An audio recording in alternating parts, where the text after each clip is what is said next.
Ey dünya, bu zevdanı oňlasaň, senin bilen alış-salış edeyin. Sene garip yaşlığımı kaydıp ber. Men bar baylığım sana bağış edeyin. 70 yılda dert açıplar kadanın, tıyılıq serpaylarım seninki olsun. Üstüne hiç da talep etmeyin. Dine 18 yaş meninki olsun. Elimden al derecemi, çiğnimi, edimin en bir zabun iş ver.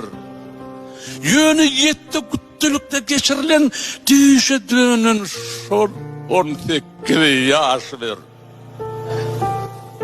Senki olsun içi yumuşak maşinim. Senki olsun katbar otağım bana bestir. Şol 18 yaş bilen garip satmam. Şol könecek ketegim. Mün bir aladadan hum bilen kellem. Deşik pökküyal bolup yeňlesin. Kakabaz gülleri kuyzan yüregim porgan bolup kurdağıma dağmasın. Öňümdäki mele mıthıknanı al. Deregine yılsır kara daş ver.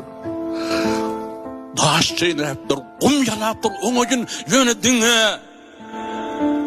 Şol 18 yaş ver. Öwedin almağa yitirilen ömrün hakkım var mı yok mu? Hani aydıp ver.